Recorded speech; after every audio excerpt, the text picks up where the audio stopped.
को powered by LIC, हर पल आपके साथ। Quality shopping partner Snapdeal.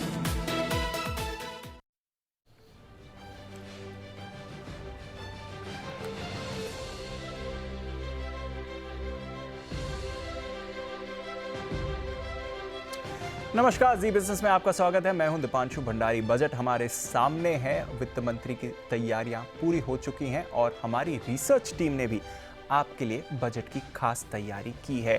कौन कौन से अहम सेक्टर्स हैं जहां पर बड़े अनाउंसमेंट आ सकते हैं, किस तरह के फैसले लिए जा सकते हैं, इस पर बाजार पर क्या इम्पैक्ट आएगा और कौन से स्टॉक्स पर रखनी है आपको नजर। तैयार है आपके लिए जी बिजनेस का बजट कैबिनेट, जहां हम आपको अगले आधे घंटे में बताएंगे बजट में कहां हो सकता है फोकस। हमारी पूरी रिसर्च टीम, आप कह सकते हैं हमारा पूरा कैबिनेट है तैयार बताने के लिए कि कहां पर रखनी है आपको नजर। और साथ ही अविनाश गोरखशेखर साहब भी हमारे साथ जुड़ रहे हैं मदद करने के लिए, समझने के लिए इस पूरे इम्पैक्ट को और कुछ स्टॉक्स जहां पर आपको एक्शन आते हुए दिख सकता है। तो शुरुआत करेंगे सबसे अहम सेक्टर, क्योंकि इस बार आशा है कि एग्री स्पेस के लिए कुछ बड़े ऐलान आ सकते हैं, रूरल इकोनॉमी के लिए बड़े ऐलान आ सकते हैं। तो कैबिनेट मिनिस्टर आशीष, बताइए क्या है इस समय की expectation agri, fertilizer, chemical sector से? बिल्कुल दीपांशु, सबसे पहले अगर कंजम्पशन को कोई भी बूस्ट मिलता है, जैसे कि आपने बताया कि रूरल के लिए अगर कोई भी अच्छा अनाउंसमेंट होता है तो सीधे तौर पर जो है किसानों को फायदा होगा। किसानों की आय बढ़ाने के ऊपर कोई भी बात होती है तो भी फर्टिलाइजर और एग्रोकेमिकल स्टॉक्स के ऊपर आपको फोकस रखना चाहिए। इसके अलावा न्यूट्रिएंट और यूरिया बेस्ड जो सब्सिडी है, इसका आवंटन दुगना होगा पिछले साल के मुकाबले। अगर आप देखें तो यहाँ पर जो आवंटन है, बाजार की ऐसी एक्सपेक्टेशंस है कि दुगना होते हुए नजर आएगा। फर्टिलाइजर सब्सिडी अगर आप देखें तो करीब करीब 1,40,000 करोड़ के आसपास आएगी। इसके अलावा जो फार्म क्रेडिट जो लिमिट है उससे बढ़ाई जा सकती है। फिलहाल अगर आप देखें तो करीब 10,000 से लेकर 50,000 के बीच में जो किसान क्रेडिट कार्ड है, अगर यहाँ पर भी कोई इंक्रीज किया जाता है तो पूरे सेक्टर के लिए काफ़ी बेनिफिशियल देखने को मिलेगा। इसके अलावा जो फर्टिलाइजर हैं, एग्रोकेमिकल्स हैं, इससे जुड़े हुए केमिकल्स के उत्पादन के लिए PLI स्कीम का अगर ऐलान होता है तो ये पूरे सेक्टर के लिए बहुत बड़ा पॉजिटिव होगा, जिसके चलते कुछ स्टॉक्स ऐसे जिनके आपको फोकस पर रखना चाहिए। सबसे पहले देखें, फैक्ट है, RCF है, दीपक फर्टिलाइजर जैसे फर्टिलाइजर स्टॉक रहेंगे, हिरनबा, सुमिटोमो केमिकल जो एग्रोकेमिकल स्पेस की कंपनीज है। इसके अलावा अतुल लिमिटेड, आरती इंडस्ट्रीज जो कि स्पेशलिटी केमिकल्स में, वहां पर भी आपको नजर रखनी चाहिए। आशीष एग्री मिनिस्टर नहीं है? फिशरीज, हाँ, अंडा, उसमें तो स्पेशल एक्सपर्टीज है इनकी। और वहां पर भी कुछ बड़े ऐलान आ सकते हैं। बट जैसा आशीष ने समझाया, एक बहुत ही फोकस्ड बजट रह सकता है जहां तक पूरे एग्री इकोनॉमी का सवाल है। तो आइए अविनाश जी से भी जाने। अविनाश जी, किस तरह का बजट रहेगा इस स्पेस के लिए, एंड ऑफ कोर्स आपकी कहां पर नजर है सर?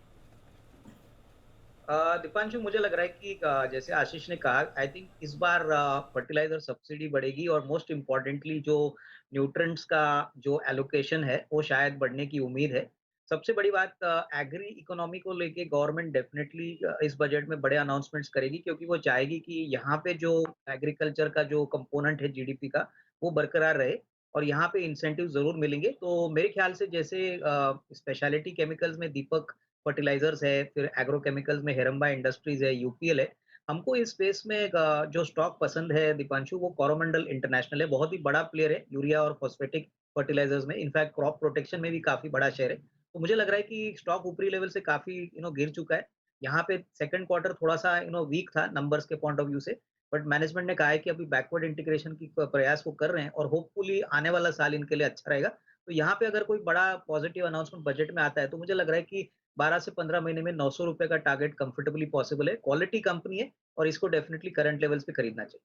एब्सोल्युटली। तो कोरोमंडल पर रखिए नजर। वैसे पूरे स्पेस के लिए आप एक्सपेक्ट कर सकते हैं कुछ बड़े अनाउंसमेंट्स इस बजट में आते हुए दिख सकते हैं। आइए फिर दूसरा एक बड़ा सेक्टर जहां पर हमारी नजर बनी हुई है वो है पूरा हाउसिंग सेक्टर को लेकर, रियल एस्टेट। एनीवे इस सेक्टर में पिछले कुछ सालों में रिवाइवल भी आया है पोस्ट कोरोना वर्ल्ड में, और अब क्या बजट में और कुछ ऐसे बड़े ऐलान आ सकते हैं? देवांशी बताएं क्या है एक्सपेक्टेशंस यहाँ पर? बिल्कुल, आप देखिए हाउसिंग के लिए जितना मिल जाए उतना कम है, क्योंकि अफोर्डेबल हाउसिंग, और आप देखिए पिछले एक साल में भी हमने देखा है कि जितना इंफ्रास्ट्रक्चर ने यहाँ पे कंट्रीब्यूट किया है GDP को, उतना ही हाउसिंग ने भी कंट्रीब्यूट किया है। और जिस तरह से तेज़ी से यहाँ पे ग्रोथ आती हुई दिख रही है, तो काफ़ी सारी उम्मीदें यहाँ पे लगाई हुई है। सबसे पहला और सबसे अहम बात यह है कि इसको इंडस्ट्री स्टेटस मिले, क्योंकि आप देखिए इससे लो कॉस्ट फंडिंग को मदद मिलती हुई दिखेगी। और आप देखिए अफोर्डेबल हाउसिंग को ऑलरेडी ये स्टेटस मिल चुका था, लेकिन अब बाकी जो सेक्टर्स हैं या बाकी जो सेगमेंट्स हैं उनके लिए भी ये काफ़ी अहम बनता हुआ दिख रहा है। इसके अलावा आप देखिए जो होम लोन के ब्याज हैं उस पर जो छूट मिलती है वो 2 लाख थी, अब उसको बढ़ाकर 5 लाख करने की बात है। तो बहुत सारे टैक्स सोप्स भी जो हैं उसकी एक्सपेक्टेशंस इस बार की जा रही है। बजट में रीट्स में निवेश करने पर टैक्स छूट मिलने की उम्मीद लगाई जा रही है। इसके साथ ही जो इंटरेस्ट सबवेंशन स्कीम है उसकी जो लिमिट है वो 25 लाख है, उसको बढ़ाकर 35 लाख की जाए, ये उम्मीदें फिलहाल बनती हुई दिख रही हैं अफोर्डेबल हाउसिंग को बूस्ट करने के लिए। और साथ ही जो नॉन मेट्रो शहर हैं वहाँ पे भी जो टैक्स सोप्स हैं उसकी उम्मीद काफ़ी ज़्यादा बनती हुई दिख रही है, क्योंकि वहाँ पे जो लिमिट है 45 लाख की अफोर्डेबल हाउसिंग की उसको बढ़ाकर 75 लाख करने की भी बात की जा रही है, क्योंकि जिस तरह से महंगाई बढ़ रही है तो वो यहाँ पे एक्सटेंड होता हुआ दिख सकता है। इसके साथ ही जो अंडर कंस्ट्रक्शन प्रोजेक्ट्स हैं उस पर जीएसटी की छूट मिलने की उम्मीद लगाई जा रही है। तो टैक्स सोप्स बहुत सारे यहाँ पे एक्सपेक्टेशंस हैं, और इंडस्ट्री स्टेटस अगर मिलता है अफोर्डेबल हाउसिंग के लिए क्या आता है, ये सब काफ़ी अहम होगा इस बार हाउसिंग के लिए और रियल एस्टेट के लिए। एब्सोल्युटली, तो एक बार फिर से हाउसिंग और रियल एस्टेट के लिए एक इंपॉर्टेंट बजट हो सकता है। और अविनाश जी, लगभग हर बजट में ही हम देखते हैं कि हाउसिंग से जुड़े कुछ ना कुछ ऐलान तो आते ही हैं। क्या इस बार भी ऐसे ही एक्सपेक्ट करें सर? आपकी कहाँ पर रहेगी नज़र?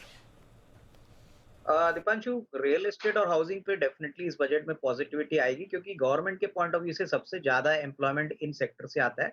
और जैसे दिवांशी ने कहा कि हाउसिंग फाइनेंस को लेके काफी बड़े अनाउंसमेंट्स आ सकते हैं, स्पेशली स्लैब की लिमिट बढ़ाना, इंटरेस्ट सबवेंशन का लिमिट बढ़ाना, तो ये डेफिनेटली इन कंपनीज के लिए बहुत इंपॉर्टेंट होगा। और अफोर्डेबल हाउसिंग सेगमेंट में जो भी कंपनी काम करती है उसमें अच्छा ग्रोथ आएगा। तो यहाँ पे ऑब्वियसली दिग्गज प्लेयर्स जैसे एचडीएफसी है वो तो बेनिफिट करेंगी, बट मुझे लग रहा है इंडिया बुल्स हाउसिंग फाइनेंस पे नजर रखिए। ये कंपनी में बड़ी मैनेजमेंट चेंज मार्च से होने वाली है। ब्लैक रॉक अभी ये कंपनी को टेक ओवर करने वाला है, और इस कंपनी की जो ज्योग्राफिकल रीच और प्रेजेंस है वो काफी बड़ी है। प्रीवियसली कंपनी का थोड़ा बहुत मैनेजमेंट को लेके काफी इश्यूज थे, लेकिन अभी ये कंपनी एक एमएनसी कंपनी हुई है, और आगे चल के हमको लग रहा है कि ग्रोथ मोमेंटम वापस सिग्निफिकेंटली आएगा। तो यहाँ पे करंट लेवल पे बहुत अट्रैक्टिव लग रहा है, करीबन 210-215 का रेट है। मुझे लग रहा है अगले 12 से 15 महीने में 300 रुपए का टारगेट प्राइस कंफर्टेबली पॉसिबल है, क्योंकि not only tailwinds but in fact financials भी काफी अच्छी तरह से इम्प्रूव। बिल्कुल, तो हाउसिंग सेक्टर पर रखिए नज़र, एंड ऑफ कोर्स अगर आपको घर बनाना है तो फिर हाउसिंग लोन देने वाली कंपनीज पर भी आपको बड़ा एक्शन आते हुए दिख सकता है। तो इंडिया बुल्स हाउसिंग, ये है अविनाश जी की पसंद। हाउसिंग की अगर आप बात कर रहे हैं, इंफ्रास्ट्रक्चर की बात करें, तो ऑफ कोर्स पूरा का पूरा जो इंफ्रास्ट्रक्चर सेक्टर है, कैपिटल गुड सेक्टर है, इसको भी इग्नोर नहीं किया जा सकता है। और कुशल, आई थिंक एग्री और हाउसिंग के अलावा एक जो स्पेस है जहां पर सबसे ज्यादा बाजार की उम्मीद है तो वो यहीं पर है। पिछले बजट में तो बड़ा आवंटन था, इस साल क्या होगा? इस साल और बढ़ेगा, और 30 से 35% की ग्रोथ एक्सपेक्टेड है। इतनी ज्यादा सबसे ज्यादा इधर ही। तो डेफिनेटली कहीं ना कहीं इसका जो इम्पैक्ट है ना वो क्लियर कट इससे जुड़ी हुई जितनी भी कंपनियां हैं वो फोकस में आती हुई नजर आएंगी। हाईवे आवंटन जो है वहां पर 30 से 35% की बढ़त हमें देखने को मिल सकती है, जिससे एनएचएआई का जो एसेट मोनेटाइजेशन की प्रक्रिया है उसको भी बढ़ाने की संभावना लगाई जा रही है। तो डेफिनेटली यहाँ पर हाईवे रिलेटेड जितनी भी कंपनियां हैं जो टर्न की प्रोजेक्ट्स बनाती हैं, और आप देख रहे हैं कि पूरे देश भर में किस तरह से मेट्रो प्रोजेक्ट्स भी सामने आते हुए नजर आ रहे हैं अलग अलग राज्यों के स्तर पर। साथ ही पब्लिक प्राइवेट पार्टनरशिप जो है वहां पर अब बड़ा फोकस बन रहा है सरकार का।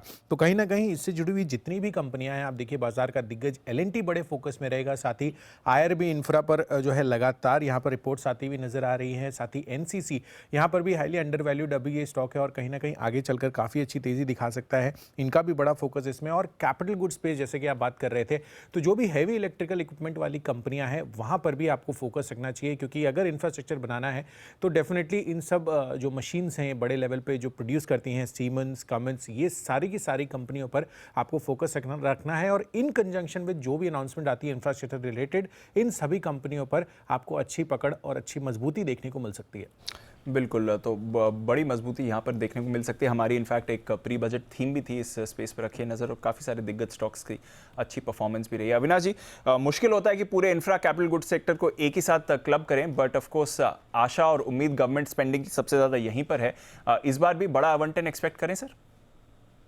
नहीं, बिल्कुल, मैं समझता हूँ कि पिछले बजट के बाद इस बजट में भी मैन्युफैक्चरिंग सेक्टर को काफ़ी बूस्ट मिलने की पॉसिबिलिटी है। और जैसे कुशल ने कहा कि जो इक्विपमेंट बनाने वाली कंपनीज़ है, जैसे सीमेंस है, कमिंस है, केएसबी है, हमको लग रहा है कि यहाँ पे डेफ़िनेटली बेनिफिट्स आएगी। बट मैं समझता हूँ जब सबसे बड़ा प्लेयर यहाँ पे जो ऑपरेट करता है और जिसका सबसे बड़ा एक्सपोज़र कैपिटल गुड्स में, वो एलएनटी है। एलएनटी इंफ्रा और कैपिटल गुड्स का कॉम्बिनेशन है, और जिस प्रकार की ऑर्डर बुक Q2 के बाद ऑर्डर इनफ्लो ऑलमोस्ट 50% से बढ़ा था, ऑर्डर बैकलॉग भी काफ़ी स्ट्रॉन्ग है। और एग्जीक्यूशन भी अभी काफी अच्छी हो रही है। तो मुझे लग रहा है कि L&T 1900 रुपीज में बहुत अच्छा विकल्प हो सकता है। एकदम नियर टर्म के लिए 2200-2300 का टारगेट प्राइस पॉसिबल है, लेकिन मुझे लग रहा है कि कंप्लीट कैपिटल गुड्स थीम में L&T एक अंडर वैल्यूड शेयर अभी भी है, जहां पे अच्छी खासी अपसाइड आपको मिलेगी। ओके तो ये है आपके लिए L&T ऑफ कोर्स सेक्टर की सबसे बड़ी कंपनी जहां पर आपको रखनी है नज़र। सबसे ज़्यादा इम्पैक्ट इसी पर आएगा अगर बजट में इस सेक्टर के लिए कुछ अच्छी खबरें होती हैं। बट अभी तक तो हमने बात करी जहां तक इकोनॉमी में पैसा डालने की बात है। इकोनॉमी को आगे बढ़ने के लिए ऑफ कोर्स कंजम्पशन सबसे बड़ी बात है। तो इस बार वरुण कंजम्पशन को बढ़ावा देने के लिए, अब कोरोना वाली स्थिति तो नहीं है, वहां से तो हम निकल आए हैं, बट आगे कंजम्पशन को बढ़ावा देने के लिए क्या कदम हो सकता डेफिनेटली दीप, कोरोना की स्थिति नहीं है और सारा आवंटन वैसे भी कुशल का इंफ्रा ले गया। ले गया तो जो तो यहाँ पे बचा क्या कुछ बचा है, हाँ, तो जो बचा कुछ है वो कंजम्पशन में इस्तेमाल होगा। लेकिन हाँ, इस बार आपको ना बजट के बाद हेडलाइन मिलेगी जी। फार्म बजट, रूरल बजट, ये होना है और इसके चलते कहीं ना कहीं कंजम्पशन जो है वो बढ़ेगा। और देखिए वैसे भी इसके पहले आपने देखा जो नतीजे आए ना एफएमसीजी कंपनीज के, सब ने कहा है कि रूरल इकोनॉमी में स्ट्रेस है, तो कहीं ना कहीं रूरल स्कीम्स जो है वहाँ पे आपको फोकस रखनी है। इनफैक्ट एचयूएल के मैनेजमेंट से जब मैं बात कर रहा था, उन्होंने भी हाईलाइट किया था कि मनरेगा जैसी जो स्कीम्स है वहाँ पे आवंटन जो है वो सरकार को बढ़ाना चाहिए। तो इस तरह की जितनी भी स्कीम्स है ना, वहाँ पे नजर रखिएगा, खासकर वहाँ पे आवंटन बढ़ सकता है और इसके चलते रूरल इकोनॉमी को बड़ा सपोर्ट देने की कोशिश की जाएगी। सिर्फ यही नहीं, अब कंजम्पशन में तो काफ़ी चीज़ें आती है। होटल इंडस्ट्री, कोविड का सबसे बड़ा इम्पैक्ट कहीं देखने मिला था, तो वो इस इंडस्ट्री में देखने मिला था, तो कुछ सपोर्ट की उम्मीद ये भी कर रहे हैं। इनफैक्ट माना तो ये जा रहा है कि इंफ्रा का स्टेटस जो है वो होटल इंडस्ट्री को दे देना चाहिए, तो उससे काफ़ी हद तक फ़ायदा मिलेगा। इसके अलावा आता है आपके gems and jewellery segment. No doubt covid में थोड़ा बहुत इम्पैक्ट देखने मिला था, लेकिन जितना गहरा कट आया था इस इंडस्ट्री पे उतना फ़ायदा भी हुआ, उतना बूम भी देखने मिला, डिमांड भी देखी गई थी। लेकिन इसके बावजूद इंडस्ट्री कहती है कि आप जीएसटी रेट तो घटा दीजिए, जो आप जेम्स एंड ज्वेलरी पे लगाते हैं 3% के आसपास का, कुछ नहीं तो 1.5% इसको कर दीजिए। इसके अलावा पैन कार्ड की जो लिमिट होती है कि आप 2 लाख के ऊपर अगर खरीदोगे तो पैन कार्ड देना पड़ेगा, इसको भी 5 लाख कर दीजिए। जेम्स एंड ज्वेलरी सेगमेंट की ये मांग है। तो ये काफ़ी सारी मांग है, कंजम्पशन के अंदर काफ़ी कुछ आता है, तो हर इंडस्ट्री अपनी अपनी मांग लेके बैठी है। नज़र कहाँ रखनी है? सबसे इंपॉर्टेंट एचयूएल डाबर जैसे कंपनी पर नजर रखेगा, अच्छा खासा रूरल एक्सपोजर है। इसके अलावा टाइटन होटल्स में, Indian hotels, Jubilant food works जैसे काउंटर पर नजर रखेगा, रेस्टोरेंट्स में। और हाँ, एक स्टॉक जिस पे खास नजर होनी चाहिए, आईटीसी सिगरेट पे अगर कुछ आता है तो देखना होगा। डर है सर? अब कर करके क्या कर लोगे, वो एनसीसीडी जो टैक्स है वही बढ़ाओगे, उसके अलावा तो बाकी सब भारी हो चुका है। करेक्ट। अच्छा, इस बार एटलीस्ट अभी तक तो कुछ नेगेटिव नहीं हुआ है इस पर अविनाश जी, एक क्लियर बात जो पिछले कुछ महीनों में और कुछ पिछले क्वार्टर्स की अर्निंग्स से निकल कर आई है कि एक rural versus urban consumption divide जो है वो काफ़ी बढ़ चुकी है इस समय। तो बजट क्या करेगा इस बार इस डिवाइड को कम करने के लिए, और स्पेशली जैसा वरुण भी कह रहे थे, रूरल इकोनॉमी, रूरल कंजम्पशन को बढ़ावा देने के लिए?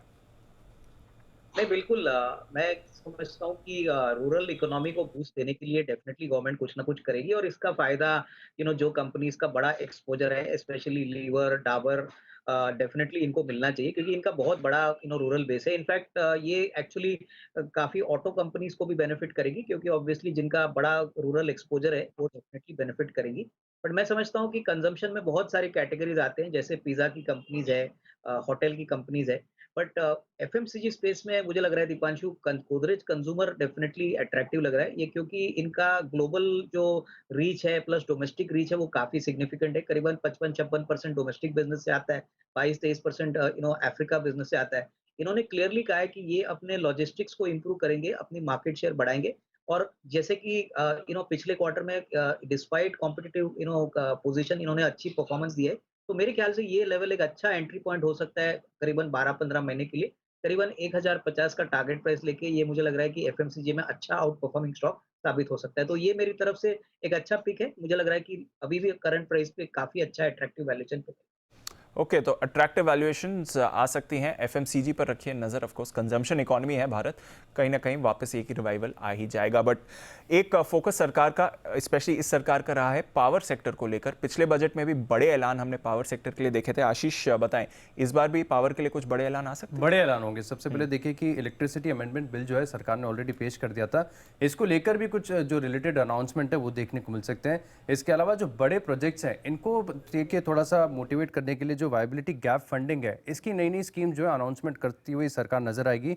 इसके अलावा पावर डिस्ट्रीब्यूशन का जो इंफ्रा है, इसको देश भर में बढ़ाने के लिए अगर आप देखें तो कुछ ऐलान हो सकते हैं, तो जिसके चलते जो डिस्कॉम्स हैं, पावर ग्रिड जैसी कंपनीज हैं, वहाँ पर आपको नज़र रखनी चाहिए। रिन्यूएबल पर तो बहुत बड़ा फोकस है, तो रिन्यूएबल में सिर्फ ईवी नहीं आएगा, हाइड्रोजन से जुड़े हुए भी जो कंपनीज है, मिसाल के तौर पर अगर आप देखें तो हाइड्रोजन में गेल भी काम कर रहा है, एलएनटी भी काम कर रहा है, तो यहाँ पर भी एक इम्पैक्ट देखने को मिलेगा। इसके अलावा जो रिन्यूएबल इक्विपमेंट्स बना रहे हैं, तो इन कंपनीज पर भी आपको नज़र रखनी चाहिए। मिसाल के तौर पर केईसी इंटरनेशनल है, टाटा पावर है। ईवी चार्जिंग स्टेशंस को बढ़ावा देने पर अगर कोई भी स्कीम या कुछ अनाउंसमेंट होते हैं, तो इसके चलते भी जो है पूरे सेक्टर को बड़ा फायदा होगा। बिल्कुल, तो बड़ा फायदा हो सकता है। Avinash ji, power for all of course एक सरकार का टारगेट रहा है। इसके अलावा पिछले बजट में ग्रीन हाइड्रोजन की बात करी थी, पर अब तक उस पर उतना बड़ा एक्शन नहीं दिखा है। इस बार क्या एक्सपेक्ट करें सर पावर के लिए? नहीं, बिल्कुल दीपांशु, पावर सेक्टर में बड़े अनाउंसमेंट्स आने की बात है और मुझे लग रहा है कि रिन्यूएबल और ग्रीन एनर्जी पे बहुत बड़ा फोकस शायद इस बजट में अनाउंसमेंट आएंगे। और मुझे लग रहा है कि जो पावर जनरेटिंग कंपनीज है, स्पेशली अगर टाटा पावर की बात करें, तो ये एक ऐसी कंपनी है जो ऑलरेडी रिकॉर्ड पे जाके कही है कि FY25 तक वो 60% अपना रिन्यूएबल एनर्जी पोर्टफोलियो बनाना चाहते हैं, करीबन 25 गीगावाट। इलेक्ट्रिक व्हीकल के इंफ्रास्ट्रक्चर पे तो ऑलरेडी इन्होंने बहुत बड़ा काम किया है। तो मुझे लग रहा है कि कहीं न कहीं ये एक ऐसी कंपनी है जहाँ पे आपको पावर जनरेशन भी मिल रहा है, रिन्यूएबल एनर्जी भी मिलेगा और इलेक्ट्रिक व्हीकल इंफ्रास्ट्रक्चर मिलेगा। तो ये डेफिनिटली एक बहुत अच्छा विकल्प पॉसिबली साबित हो सकता है। Not only for the next 12 months but एक मल्टी ईयर स्टोरी। तो यहाँ पे मुझे लग रहा है कि डेफिनिटली एक पोजीशन इन्वेस्टर्स ले सकते हैं। अच्छी ग्रोथ आएगी और डेफिनिटली करीबन 12-15 महीने में 280-85 का नियर टर्म का टारगेट बनता है। तो overall I think this space will be buzzing और सारी कंपनीज को बेनिफिट मिलेगा, but Tata power specifically should benefit. बिल्कुल, तो टाटा पावर तो सबकी रेडार पर है। अनिल जी ने भी इसको खरीदारी की राय दी है। नजर रखिए, बजट में कुछ ना कुछ ऐलान तो आएंगे जिससे इस कंपनी को फायदा मिलेगा। अच्छा, अगर 5 साल पहले हम लोग बैठे होते और आज ही का दिन होता बजट से 2 सेशन पहले, तो इस समय हम इतने आराम से नहीं बैठे होते, बात नहीं कर रहे होते, क्योंकि आज रेल बजट आपका होता, जो इस सरकार ने ऑफ कोर्स सेकंड टर्म में अपना रेल बजट को सेपरेटली हटा दिया है। बट फिर भी देवांशी, रेल के लिए कुछ और बड़े अनाउंसमेंट आ सकते हैं, सेपरेटली तो नहीं बट इस बजट में आएंगे। नहीं, बिल्कुल। आप देखिए इस बार जितनी भी कंपनीज हैं उनकी सारी यही एक्सपेक्टेशन थी कि जो रेलवे का एलोकेशन है इस बार काफ़ी बढ़ सकता है, क्योंकि अगर आप ओवरऑल इंफ्रास्ट्रक्चर देखें तो इस बार जो रेलवेज हैं ये काफ़ी अहम हो चुका है ओवरऑल इंफ्रास्ट्रक्चर को बढ़ाने के लिए, और इसी के चलते इस बार माना जा रहा है 15 से 20% तक जो एलोकेशन है वो बढ़ता हुआ दिखेगा। अब तक कितनी स्पेंडिंग हो चुकी है ये भी अहम होगा, और देखना होगा कि आगे किस तरह से एलोकेशन करता है और कितनी स्पेंडिंग की बात होती हुई दिख रही है। इसके साथ ही आप देखिए जो मेट्रो प्रोजेक्ट्स हैं, बुलेट ट्रेन है, इनकी बात हर बजट में होती है। इस बार भी हम यही उम्मीद करके चल रहे हैं कि इसके जो ऐलान है वो भी होते हुए दिखेंगे। साथ ही जो फ्रेट कॉरिडोर है, इस पर क्या ऐलान आते हैं ये इंपॉर्टेंट होगा। माना जा रहा है वेस्ट साउथ और ईस्ट साउथ सेक्शन की घोषणा इस बार होती हुई दिख सकती है। और इंपॉर्टेंट है लॉजिस्टिक्स, क्योंकि आप देखिए इंटरनेशनली हम देख रहे हैं कि जो ओवरऑल लॉजिस्टिक्स की कॉस्ट है वो काफ़ी कम होती हुई दिख रही है। वेयर हाउसिंग को लेके काफ़ी दिक्कतें होती हुई दिख रही है, तो इनके लिए कोई अगर स्कीम्स आती हैं तो ये काफ़ी पॉजिटिव होगी। लॉजिस्टिक्स को कम करने के लिए वैसे नेशनल लॉजिस्टिक्स की पॉलिसी को अनाउंस किया था, लेकिन अब किस तरह से इम्प्लीमेंटेशन करते हैं, इसमें क्या एडिशंस करते हैं, एक्सटेंशंस क्या होते हैं, ये अहम होगा। बिल्कुल, तो काफ़ी बड़े अनाउंसमेंट्स आ सकते हैं। कोई स्पेशल ट्रेन जो आप चाहेंगी देवांशी ट्रैवलिंग के लिए? नहीं, अब वैसे गुजरात के लिए काफ़ी ट्रेन हैं ऑलरेडी कनेक्टेड है, मेट्रो और बुलेट ट्रेन प्रोजेक्ट भी आ रहा है। देखिए बहुत ही ब्यूटीफुल और बहुत अच्छी ट्रेन भी है, जो लग्जरी ट्रेन है वो भी आती हुई दिख रही है, तो उनको बढ़ाना चाहिए। I think that's good for tourism. Absolutely, यही मजा आता था, यही देखना था कि कौन सी नई ट्रेन आती है, शेड्यूल कौन सा नया बन रहा है। करेक्ट। अविनाश जी, सेपरेट रेल बजट तो अब नहीं आता सर, बट इस बार कुछ आ सकता है रेलवेज या फिर पूरे लॉजिस्टिक स्पेस के लिए sir? I think Deepanshu, Devanshi ने सही कहा कि रेल लॉजिस्टिक और रेल इंफ्रास्ट्रक्चर पे फोकस जरूर होगा, और जिस प्रकार का गवर्नमेंट खर्चा कर रही है, बुलेट ट्रेन का भी शुरू होना तय है। मुझे लग रहा है कि पूरे रेलवे इंफ्रास्ट्रक्चर और लॉजिस्टिक्स को पकड़ने के लिए कोई अगर कंपनी है तो वो कंटेनर कॉर्प रहेगी। ये कंपनी में 2-3 ट्रिगर है। एक तो ये स्ट्रेटेजिक सेल का कैंडिडेट है, अभी तक हुआ नहीं है, लेकिन उम्मीद है कि अच्छे वैल्यूएशन पे आगे होगी। दूसरी बात, ये कंपनी 65 से 70% मार्केट शेयर कमांड करती है। कंपनी का free cash flow continuously positive है, डेट फ्री बिजनेस है, और हमको लग रहा है कि मार्केट ने मैनेजमेंट का जो गाइडेंस था वो शायद सीरियसली दिया नहीं। उन्होंने 12% से 15% वॉल्यूम गाइडेंस बढ़ाया 22 के लिए, तो ये एक अच्छा विकल्प हो सकता है दीपांशु। अभी भी बहुत अच्छे अट्रैक्टिव वैल्यूएशन पे मिल रहा है। मुझे लग रहा है in the very near term ये कम से कम 850 850 तक जाएगा, और अगर अच्छी वैल्यूएशन इसको मिलती है तो कहीं ना कहीं इवन 4 फिगर टारगेट फिगर का प्राइस आपको मिल सकता है। तो डेफिनेटली इस अंडर वैल्यूड स्टॉक में थोड़ा सा निवेश करना चाहिए। बिल्कुल, तो रेलवे पर नज़र रखिए और कॉनकॉर पर निवेश की राय है। इसके डाइवेस्टमेंट पर भी शायद कुछ अपडेट्स आपको आते हुए दिखें। वरुण बताएं, टेक्सटाइल्स पर भी हमारी नज़र रहेगी, क्या है इधर एक्सपेक्टेशन? डेफिनेटली दीप, जैसे कि आपने कहा था कि रियल एस्टेट एक बहुत बड़ा एम्प्लॉयर है, तो टेक्सटाइल सेक्टर भी एक बहुत बड़ा एम्प्लॉयर है। तो एम्प्लॉयमेंट के लिहाज से तो सबसे पहले देखना होगा कि किस तरह के ऐलान होते हैं। काफ़ी सारी स्कीम्स इस पूरे सेक्टर के लिए आई है। PLI स्कीम बोल दीजिए, मित्रा स्कीम बोल दीजिए, 80 UFS स्कीम बोल दीजिए, इन सभी स्कीम्स को लेकर क्या अनाउंसमेंट आते हैं वो देखना होगा। इसके अलावा हमने यहाँ पे याद रखिए एक एक्सक्लूसिव स्टोरी भी की थी कि कॉटन पे जो इंपोर्ट ड्यूटी है उसको हटाने की बात की जा रही है। तो जो 5% के आसपास की इंपोर्ट ड्यूटी है उसको हटाया जाएगा, ये एक बहुत बड़ी मांग है। और याद रखिए रिटेल सेक्टर के लिए भी जो न्यू रिटेल ट्रेड पॉलिसी है उसका बड़ा इंतजार है। तो देखते हैं वहाँ क्या निकल के आता है, क्योंकि हमें कहीं ना कहीं एक्सपोर्ट्स पे और रेडीमेड गारमेंट्स के एक्सपोर्ट्स पे फोकस करना है, तो उस पर नजर होगी। तो Raymond, Arvind limited, AB fashion, Trent, avenue supermart, तमाम कंपनीज है जहाँ पे नजर रखिएगा। बिल्कुल अविनाश जी, कुछ कदम उठाए जा सकते हैं सर टेक्सटाइल सेक्टर के लिए? नहीं, बिल्कुल। इनफैक्ट गवर्नमेंट ने ऑलरेडी मेरे ख्याल से काफी अनाउंसमेंट्स किए हैं, लेकिन ये जैसे वरुण कह रहा है कि एम्प्लॉयमेंट पोटेंशियल बहुत ज्यादा है और यहाँ पे जो सबसे अच्छी कंपनी प्रेजेंट है वो अरविंद है। इनफैक्ट कल कंपनी ने अपने तीसरे तिमाही के रिजल्ट्स डिक्लेयर किए, बहुत ही बढ़िया नंबर्स, और मैनेजमेंट कमेंट्री बहुत ही स्ट्रांग थी। उनका मानना है कि Q4 में भी अच्छे नंबर्स आने की उम्मीद है। सबसे बड़ी बात, एडवांस टेक्सटाइल का जो सेगमेंट है दीपांशु, वहां पे फोकस रहेगा और यहाँ पे growth momentum will be significantly better, pricing power भी है। तो मुझे लग रहा है कि इवन करंट लेवल्स पे अगर कोई खरीदता है तो मेरे ख्याल से यहाँ पे 200-210 का एक टारगेट आराम से पॉसिबल है। तो ये डेफिनेटली एक अच्छा विकल्प हो सकता है टेक्सटाइल्स। और स्टॉक भी जबरदस्त एक्शन में रहा है, तो टेक्सटाइल स्पेस के लिए कुछ ना कुछ आएगा ही, ये आपके लिए गारंटी है। पर बेस्ट फॉर लास्ट हमने छोड़ा है, बिकॉज बाकी सब में तो हर बजट में कुछ आता है। पिछले 2 बजट में एक बड़ा फोकस सरकार का रहा है, वो है ऑटो इंडस्ट्री पर। कुशल, इस बार क्या होगा? इस बार ईवी होगा, और ईवी तो चल ही रहा है चल ही रहा है। लास्ट ईयर ऑनवर्ड्स ही हम देख रहे हैं कि लगातार सरकार अपनी पॉलिसीज लेकर आ रही है इस चीज़ को और बूस्टअप करने के लिए। एंड मोर इम्पोर्टेंटली आप देखिए यहाँ पर इलेक्ट्रिक व्हीकल को लेकर जिस तरह से आगे की एक्सपेक्टेशंस है इस बजट में, वो एक तो ये हो सकता है कि प्रायोरिटी सेक्टर लेंडिंग में इसको शामिल किया जा सकता है। अगर ऐसा होता है तो डेफिनेटली कंजम्पशन तो बढ़ेगा ही, साथ ही जितने भी इनके मैन्युफैक्चरर हैं, अलग अलग कॉम्पोनेंट, चाहे आप बैटरी ले लीजिए या फिर EV इंफ्रा ले लीजिए, उनको भी बड़ी सहूलियत इससे मिलती हुई नजर आएगी। बड़े लेवल पर यहाँ पर EV अडॉप्शन होता हुआ नजर आ सकता है। इनफैक्ट सरकार का भी ये बड़ा फोकस है, कार्बन एमिशन फ्री यहाँ पर बनाना है देश को, और कहीं ना कहीं इसका जो क्लियर कट आपको इंडिकेशंस है वो EV के रूप में तब्दीली होती हुई नजर आएगी। ICE से हम EV की तरफ जाते हुए नजर आएंगे। तो इससे जुड़े हुए जो भी ऐलान होंगे, अगर EV वर्ड भी आता है ना बजट में तो डेफिनेटली आप देखिए यहाँ पर जितने भी ऑटो स्टॉक्स है, क्योंकि लगभग सारे के सारे ऑटो स्टॉक्स अब कुछ ना कुछ EV में करना शुरू कर दिया उन्होंने, तो वहां पर रफ्तार पकड़ते हुए दिखेंगे। बिल्कुल अविनाश जी, थीम ऑफ द ईयर था लास्ट ईयर इलेक्ट्रिक व्हीकल्स, क्या इस साल भी ऐसा ही रहेगा? और बजट और क्या कर सकता है इस स्पेस के लिए, ऑटो स्पेस के लिए? नहीं, मेरे ख्याल से आई थिंक कुशल ने बहुत अच्छी तरह से कहा कि इलेक्ट्रिक व्हीकल का फोकस बहुत प्रोमिनेंटली इस बजट में आएगा। गवर्नमेंट भी चाहती है कि इलेक्ट्रिक व्हीकल्स को प्रमोट करे, तो हो सकता है कि यहाँ पे कोई PLI स्कीम या डेफिनेटली कोई ज्यादा इंसेंटिव्स गवर्नमेंट अनाउंस करे। सबसे बड़ी बात मैं समझता हूँ कि इलेक्ट्रिक व्हीकल का जो 2 व्हीलर का जो ट्रेंड है वो अभी क्लियरली इस ट्रेंड पे जा रहा है। बजाज ऑटो ने भी फाइनली काफी समय के बाद यहाँ पे प्लांट लगाने की बात की है। लेकिन यहाँ पे जो अंडर वैल्यूड शेयर है दीपांशु, अभी भी जो मुझे काफी पसंदीदा है पहले भी, वो है महिंद्रा एंड महिंद्रा। मुझे लग रहा है कि देखिए ये कंपनी में इनका कोर बिजनेस ऑटो और एग्री का तो स्ट्रॉन्ग चल ही रहा है। दूसरी बात, ऑलरेडी ऐसे रिपोर्ट्स आए हैं कि यहाँ पे ग्रुप में बड़ी रिस्ट्रक्चरिंग होगी, वैल्यू अनलॉकिंग के लिए जगह मिलेगी। और अभी हाल ही में इन्होंने हीरो मोटर के साथ एक इलेक्ट्रिक व्हीकल का एक करार किया है जहाँ पे महिंद्रा इनकी गाड़ियां मैन्युफैक्चर करेंगे। तो इलेक्ट्रिक व्हीकल का बेनिफिट जरूर M&M जैसी कंपनी को मिलेगा, और अर्निंग्स ग्रोथ अभी भी काफी स्ट्रांग आने वाले दिनों में आने की अपेक्षा है। तो यहाँ पे करीबन 1050-1100 का टारगेट प्राइस लेके इसको इस प्राइस पे भी खरीदे तो अच्छा खासा अपसाइड पॉसिबल है। एब्सोल्युटली। तो चलिए, बढ़िया बजट हो सकता है इस बार, देखते हैं। बाजार की तो कई सारी उम्मीदें हैं, हमारे पूरे कैबिनेट ने आपके लिए ये उम्मीदें प्रेजेंट भी करी हैं, और भी कई सारी उम्मीदें हैं, इस पर भी हम देखेंगे बजट में क्या ऐलान आते हैं। बट फिलहाल बहुत बहुत शुक्रिया हमारे साथ जुड़ने के लिए। अविनाश जी, आपका भी शुक्रिया जुड़ने के लिए और कुछ स्टॉक्स के बारे में बात करने के लिए। हमारे बजट कैफे में बस इतना ही। अब ओवर टू फाइनेंस मिनिस्टर, एक छोटा सा ब्रेक लेंगे और ब्रेक के बाद भरपूर एक्शन आपके लिए।